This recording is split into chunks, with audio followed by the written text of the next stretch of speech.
আলহামদুলিল্লাহ রবিল আলমিন আসসালাতু আলা সৈয়দুল আম্বিয়া ওয়াল মুরসালিন মুহাম্মদ ইবনে আবদুল্লাহ আলাইহি আফদালুস সালাত ওয়া আকমালুত তাসলিম ওয়া আলা আলিহি ওয়া আসহাবি ওয়া মান তাবিআহুম বিইহসান ইলা ইয়াউমিদ্দিন। সুপ্রিয় দর্শক ও শ্রোতা, আসসালামু আলাইকুম ওয়া রাহমাতুল্লাহি ওয়া বারাকাতুহু। আজকে আমি একটা ছোট্ট একটি বিষয় নিয়ে নামাজের ইস্তিসকার নামাজ নিয়ে সংক্ষিপ্ত কিছু আলোচনা করব, কারণ আমার কাছে দুই ভাই আমার এই সলাতুল ইস্তিসকা সম্পর্কে জানতে চেয়েছেন যে কিভাবে পড়া হয় এবং কতগুলো পদ্ধতি আছে। তো আসলে আমি এটা নিয়েই সংক্ষিপ্ত আলোচনা করব। সলাতুল ইস্তিসকার এর অর্থ হলো বৃষ্টি প্রার্থনার দোয়া বা নামাজ। অর্থাৎ আল্লাহর কাছে আমরা বৃষ্টি প্রার্থনা করব। যদি অনাবৃষ্টি হয়, দেশে অনাবৃষ্টি দেখা দেয়, যখন বর্তমান যে পরিস্থিতি হচ্ছে, তো তখনই আল্লাহর কাছে এই বৃষ্টি প্রার্থনা করার জন্য যে সলাত আদায় করা হয় বা যে দোয়া করা হয় তাকেই বলা হয় সলাতুল ইস্তিসকা। এটা সলাতুল ইস্তিসকা সুন্নাতে মুআক্কাদা, কারো কাছে সুন্নাত, কমন সুন্নাত। এটা হলো ফিকহি পরিভাষা। তো এটি আসলে অনাবৃষ্টির সময় এগুলো পড়ার সিস্টেম, নিয়ম। এই নামাজটি 5টি ভাবে পড়া যায় বা দোয়াটা 5টি সিস্টেমে দোয়া করা যায়। প্রথমত নামাজ, একেবারে ঈদের নামাজ আমরা যেভাবে পড়ি ঠিক ঈদের নামাজের মতনই এ নামাজটি। অর্থাৎ ঈদের নামাজ আমরা যেমন 2 রাকাত পড়ি, এটাও সহিহ হাদিসে উল্লেখ আছে। আন ইবনে আব্বাস রাদিয়াল্লাহু তাআলা আনহু قال صلى النبي صلى الله عليه وسلم রাকাআতাইন কামা ইউসাল্লি ফিল ঈদাইন। তিনি যেভাবে ঈদের নামাজ পড়তেন ঠিক তদ্রূপ তিনি 2 রাকাত নামাজ পড়লেন।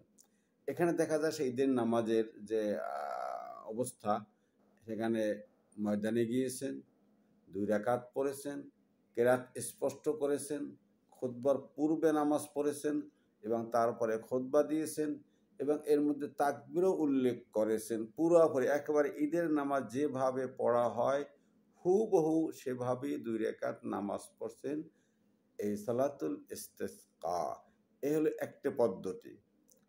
আর দ্বিতীয় পদ্ধতি, ঈদের নামাজের মতনই পড়বে, সেখানে তাকবীর নাই, তাকবীর দেবে না। বাকি সব ঈদের নামাজের মতনই কেরাত জোরেই পড়বে, খুতবা পরে পড়বে, আগে নামাজ পড়বে এবং কেরাত স্পষ্ট করে পড়বে। সব ঠিক আছে, শুধু তাকবীর এখানে নেই। এটা আমাদের হানাফি, বর্তমান সমাজের মধ্যে হানাফিদের মধ্যে এটাই প্রচলন রয়েছে। এরপরে তৃতীয় পদ্ধতি হলো কোনো নামাজ ছাড়া নরমাল স্বাভাবিক দোয়া করা। সেটা যে কোনো সময় যে কোনোভাবে দোয়া করা যায়। যেমন এক বেদুইন মদিনায় আসলেন রসুলের কাছে, এসে বলবেন, ইয়া রাসূলুল্লাহ, যে আমরা এমন এলাকা থেকে এসেছি যেখানে বৃষ্টি কিছু নেই, পশু পাখি এবং আমার জীবজন্তু অত্যন্ত কষ্টকর অবস্থায় আছে, আমরা কষ্টকর অবস্থায় আছি, একটু দোয়া করুন। রাসূলুল্লাহ সাল্লাল্লাহু আলাইহি সাল্লাম মেম্বারে উঠলেন, হামদ এবং সালাত পড়ে তিনি আল্লাহর কাছে দোয়া করলেন। সেখানে কোনো নামাজও পড়েননি, কোনো বিশেষ কোনো খুতবাও দেননি, বস এভাবে তিনি স্বাভাবিক অবস্থায় দোয়া করেছেন। অতএব স্বাভাবিক অবস্থায় দোয়া করা এটারও সিস্টেম আছে এবং ইমাম আবু হানিফা এটারই বক্তব্য দেন যে হ্যাঁ, সলাতুল ইস্তিসকা দোয়া করলে হবে, নামাজ না পড়লে কোনো সমস্যা নাই, এটা দোয়া করাই নিয়ম। অতএব তিনি এই দোয়ার পক্ষে। এই হাদিসটি ইবনে মাজাহ এবং আবু আওয়ানা উল্লেখ করছেন এবং সেখানে হাইসামি বা যাহাবি এখানে চুপচাপ রয়েছেন, কোনো মন্তব্য করেননি, এই জন্য এটা হাসান ধরা হয়। 4 নম্বরে, যে কোনো নামাজ, তবে সেখানে কেরাত জোরে পড়তে হবে, 2 রাকাত পড়তে হবে। যে কোনো সময় নরমাল যে কোনো নামাজ ঈদের নামাজের মতো হওয়া দরকার নাই। একটা নামাজ হলেই হলো, তবে সেখানে কেরাতটা জোরে হতে হবে এবং 2 রাকাত হতে হবে।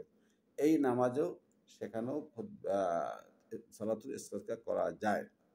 আর 5 নম্বর, জুমার খুতবার সময় যদি খুতবার মধ্যেই বৃষ্টির জন্য দোয়া করেন আর মুসল্লিরাও আমিন আমিন বলে হাত তোলে, রসুল হাত তুলছেন, তাহলে এটাও সম্ভব। কারণ রাসূলুল্লাহ সাল্লাল্লাহু আলাইহি সাল্লাম একবার এরকম জুমার মেম্বারে উঠেছেন, তখনই এক বেদুইন বলল যে আমাদের এই অনাবৃষ্টি, আপনি দোয়া করেন। রাসূলুল্লাহ সঙ্গে সঙ্গে মেম্বারে বসেই তিনি দোয়া করেছিলেন। এটা হাদিস উল্লেখ আছে, ইস্তাসকা নবী সাল্লাল্লাহু আলাইহি সাল্লাম আলাল মেম্বার। এই হাদিসটি ইমাম বুখারী, ইমাম মুসলিম উভয় উল্লেখ করেছেন। অতএব এটারও সুযোগ আছে। তাহলে আমরা ইস্তিসকার সালাতের 5টি পদ্ধতি উল্লেখ করলাম।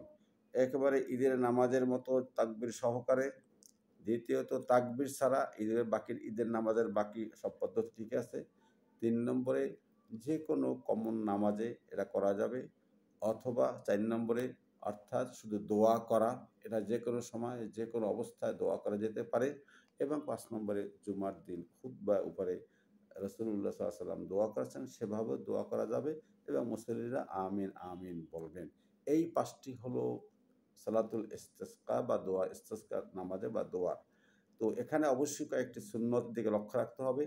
যেমন রাসূলুল্লাহ সাল্লাল্লাহু আলাইহি ওয়াসাল্লাম শেষের দিকে তিনি মুসল্লির দিকে থেকে কিবলার দিকে ফিরে তিনি দোয়া করেছেন। কিবলার দিকে ফিরে দোয়া করতে হবে হাত উঠে, হাত তুলে দোয়া করতে হবে।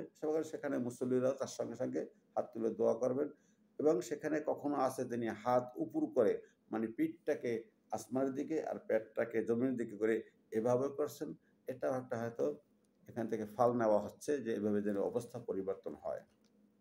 দ্বিতীয়ত চাদরকে গায়ে চাদর থাকলে সে চাদরটাকে পরিবর্তন করে দেবে। বাম পাশ ডান দিকে, ডান পাশ বাম দিকে করবে। এটাও একটা ফাল নেওয়া হচ্ছে। তারপর সেখানে এই নামাজে সকল পুরুষ যাবে, বাচ্চারা যাবে এবং আমাদের হানাফি মাযহাবের কেউ, কেউ তো বলেন যে গরু, বাছুর ইত্যাদিও নিয়ে যাবে। আমার আল্লাহর কাছে সব ববাধানকেও নিয়ে আসছি। এটা আল্লাহর কাছে অত্যন্ত বিনয়ী প্রকাশ করার একটা মাধ্যম। আর ৪ নম্বরে যেতে হবে অত্যন্ত নম্রতা এবং বিনয়ীর সাথে মুতাযাল্লিলান মুতাওয়াদিআন। রাসূলুল্লাহ সাল্লাল্লাহু আলাইহি ওয়াসাল্লাম বের হইছেন, তার অবস্থা সাহাবী উল্লেখ করেছেন যে মুতাযাল্লিলান মুতাওয়াদিআন। আর অনেকেই সুন্নত মনে করেন যে বৃষ্টি নামলে সেখানে কমপক্ষে ১ম দিকের বৃষ্টিতে একটু নিজের শরীরকে ভিজিয়ে নেওয়া। কেননা রহমত হাদিসু আহাদিন বির রাহমা, আল্লাহর রহমতের সঙ্গে বৃষ্টির সম্পর্ক নূতন নূতন। অতএব এর সঙ্গে কিছু বৃষ্টিতে ভেজা উচিত। আমরা বৃষ্টি তো চেয়েছি, সেখান থেকে আমরা বৃষ্টি থেকে ভাগবো কেন? রহমত থেকে কেন ভাগবো? আর সেখানে বৃষ্টি বেশি হলে বলতে হবে আল্লাহুম্মা হাওয়ালাইনা ওয়ালা আলাইনা, আল্লাহুম্মা আলা যিরাব ওয়াল আকাব ওয়া বুতুনিল আওদিয়াতি ওয়া মানাবিতি শাজার, অর্থাৎ পাহাড়, পর্বত ইত্যাদি জায়গায় হোক।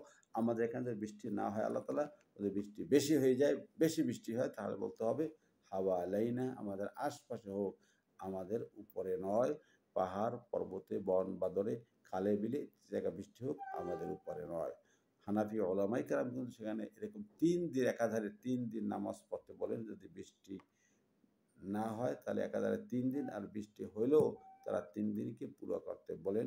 আল্লাহ তাআলা আমাদেরকে সেভাবে কমপক্ষে নামাজ পড়তে রাইজে না পারলেও যেন কমপক্ষে আমরা দোয়া করি বৃষ্টির জন্য, যেভাবে যে পারি, নামাজে পারি, নামাজের বাইরে পারি, যেভাবে যে পারি সেখানে দোয়া করার সুযোগ আছে। শুধু নামাজই নয়, বরং নামাজ ছাড়াও দোয়া করার সুযোগ আছে। আল্লাহ তাআলা আমাদেরকে তৌফিক দান করুন। আমিন। ওয়া আখির দাওয়ানা আনিল হামদুলিল্লাহি রাব্বিল আলামিন। আসসালামু আলাইকুম ওয়া রাহমাতুল্লাহি ওয়া